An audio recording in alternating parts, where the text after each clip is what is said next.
My name is Dr. Gwantwa, and today I'm going to talk to you about something very, very important that we all need every day of our life: food. We all know that we need food for our body to be able to function properly, but we also need food for all the other functions that the body needs. The food we eat has very, very small substances, and these substances are called nutrients. Our body uses nutrients to grow in childhood and also to stay strong and healthy throughout our life. We need the nutrients to heal wounds and fight sickness.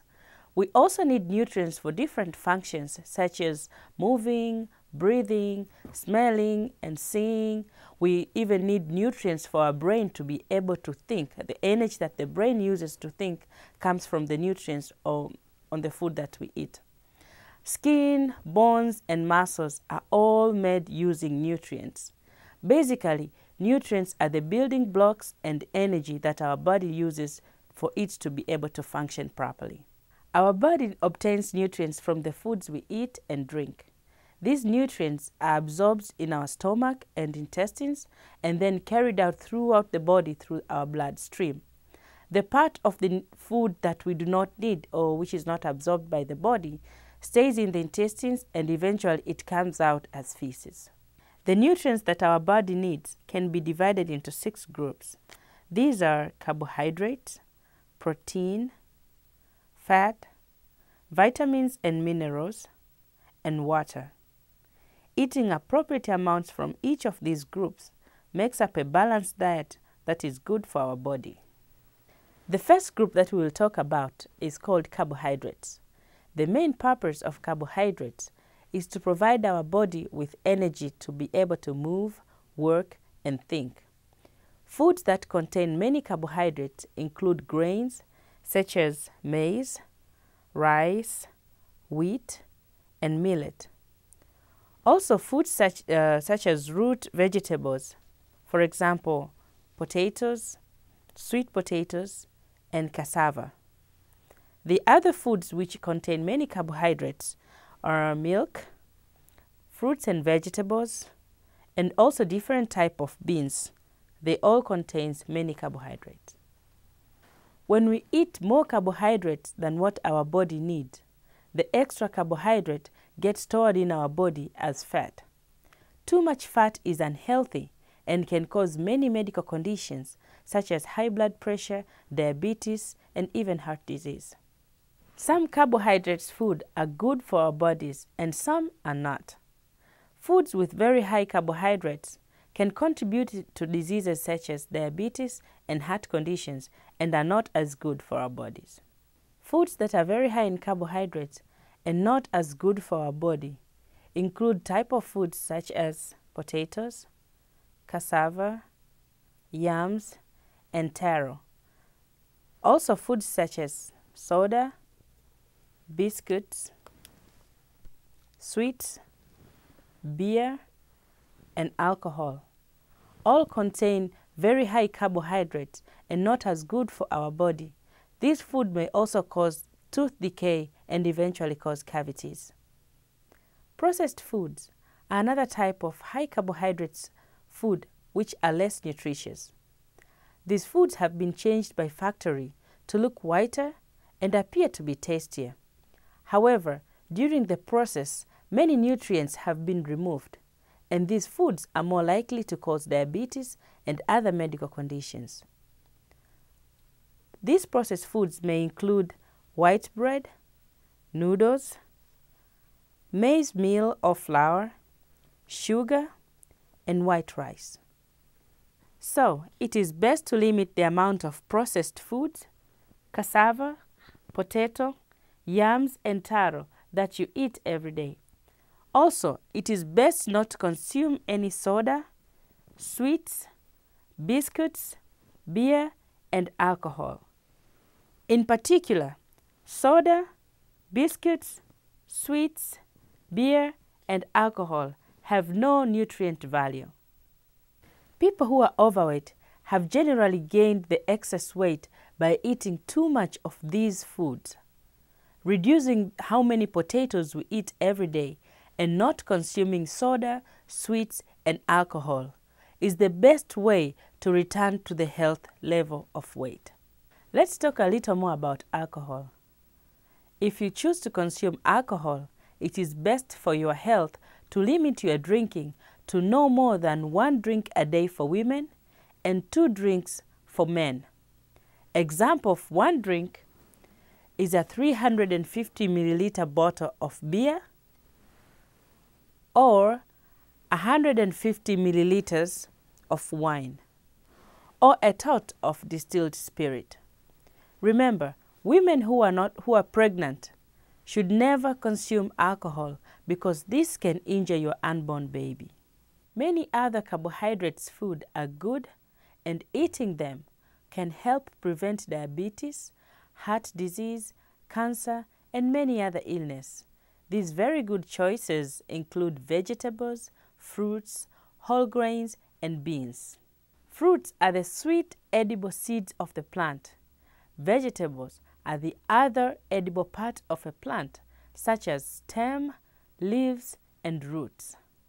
Some examples of fruits are melons, apple, oranges, plums, strawberries, mango, and plantain or sweet bananas. Also, fresh juice are a good source of carbohydrates. And if you decide to buy bottled juice, then make sure on the bottle it says 100% juice and no sugar is added to it. And here are some examples of vegetables. We have cabbage, corn, bell peppers, okra, green beans, avocados, tomatoes, spinach, cucumber, and carrots. Don't all these foods look very, very beautiful? These are just delicious. Fruits and vegetables are excellent foods to eat every day. They help prevent many diseases such as heart disease, stroke, and even some cancers. It is recommended that half of the food you eat every day should be fruits and vegetables. The easiest way to do this is to fill half the plate of the food you're eating on each meal with fruits and vegetables. Whole grains are also a good source of carbohydrate. When I say the word whole, I mean the complete grain is eaten. This grain could be crushed, cracked, or rolled, but is still considered whole because the entire grain is eaten. It is different from the processed grains, where in the process of making them look whiter, good nutrients have been removed. Therefore, it is good for us to eat whole grains. Whole grains are an important food and need to be eaten every day. 1/4 of the plate at every meal we eat should contain food made of whole grains. Examples of whole grains are oats, brown rice, millet, whole wheat, amaranth, unprocessed maize meal, and quinoa. Beans are another excellent carbohydrate to eat. Beans are the foods from seed pods, such as split peas, pinto beans, lentils, garbanzo beans, and all other mix of beans. These have many nutrients in them, and we will talk more about them in a little while. Fruits, vegetables, whole grains, and beans also contain a special type of carbohydrate called fiber. Fiber is a part of this food that does not get absorbed and it stays in the intestines. It basically does not contain any nutrients, but it helps the body forming stools to help reduce the risk of constipation. You can see that carbohydrates nutrient group has many foods such as fruits, vegetables, whole grains, and beans. Remember, every time you eat and every meal, half of the plate should be vegetables and fruits, and 1/4 should be whole grains. This will give your body the best carbohydrate. Now let's talk about what should fill the last quarter of your plate. The last quarter of your plate should be filled with foods from the second group of nutrients called proteins. Proteins are the body-building nutrients of our body. They help us grow and stay strong. We need proteins to build muscles, bones, skin, and blood. And you know what's interesting? Even our hair and nails are primarily made by proteins.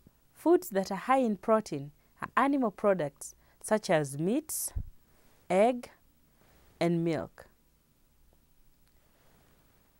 Beef, chicken, fish, goat, and pork are all good sources of protein. Also, foods from animal products such as milk, yogurt, butter, and cheese are rich in protein. Protein can come from some plants as well. These special plants are all the various types of beans, including soybeans and soy powder, garbanzo beans, lentils, mixed beans, and split peas. Amaranth and quinoa are also an excellent source of protein. I want to mention the special combination of rice and beans. Rice and beans, when eaten together, provides our body with protein as good as the protein in meat. Nuts and seeds are also a good source of protein. Some examples of nuts and seeds are groundnuts, cashews, almonds, and sunflower seeds. These can sometimes be made into butter. All of them are a good source of protein. We need to eat protein daily to keep our bodies healthy. We must eat protein-rich foods, just like we eat vegetables, fruits, and whole grains. These foods could be meats, eggs, cheese, beans like garbanzo beans, lentils, split peas, and all these other kind of beans. Also, amaranth, quinoa are very good sources of protein. Always remember, the special combination of beans and rice can be used as an alternative when meat products are not available. The third group of nutrients is called fats. The main purpose of fats is to supply energy for our body. Animal products such as meat, milk, butter, cheese, and eggs all contain fats. Some vegetables and nuts also contain fats, including groundnuts, cashew nuts, soybeans, and sunflower seeds. These seeds and nuts can also be processed into butter or oil and altogether still contains fats. While fat is a good source of energy, eating too much fat over time can increase the risk of getting heart diseases, diabetes, and stroke. Therefore, it is good to limit the amount of fat we eat in our meals. We will talk about the next two groups of nutrients together, vitamins and minerals. Vitamins and minerals are very small chemical elements that our body needs to be able to function every day. There are so many diseases that we can get if we do not take enough minerals and vitamins. Many foods contain these, but they are especially high in fruits and vegetables. And that's another reason why we should eat our fruits and vegetables every day. One mineral in particular that I would like us to talk a little more about is salt. Salt is added to food for flavor. Most salt has iodine added to it to prevent a medical condition called goiter. Every time you buy salt, make sure it's iodized salt, which means iodine has been added to it in order to prevent this particular medical condition. Also be aware that eating too much salt in food can cause high blood pressure, which can lead to heart disease and stroke. Therefore, try to limit the amount of salt you put in food to avoid these medical conditions. The last group of nutrients is water. Our body is mostly made up of water. We need water for every function that our body does. Water also helps control temperature of the body when we are active. We lose water when we sweat, in urine, in feces, and even when we are breathing. We therefore need to drink a lot of water to be able to replace all these losses. It is recommended that adults take 2 to 3 liters of fluids every day. All fluids such as tea or milk contains water, and they do count towards the daily total. You might think that, let me take soda then. That's true, soda too contains water, but it also has a lot of sugar, which is not good for your body. Water is the best source of fluids for your body, and it's also inexpensive. When we are more active and when the weather is hot, we need to drink more fluids to replace the water we lose as sweat. Women who are pregnant and those who are breastfeeding, as well as older people, needs to drink extra fluids every day. Not drinking enough fluids can lead to a very dangerous condition known as dehydration. So, we need to think about what we eat in order to make the best food choices for a balanced diet to keep our body healthy and strong. 1/2 of our plate at each meal should be filled with fruit and vegetables, and the other half should be split between whole grains and proteins such as meats or beans. We also need plenty of fluids such as water, juice, or milk with each meal that we take. Remember to limit the amount of potatoes we eat in our food, and also avoid consuming soda, sweets, and alcohol. Being careful with our food choices will provide us with the best nutrients we need for a better health.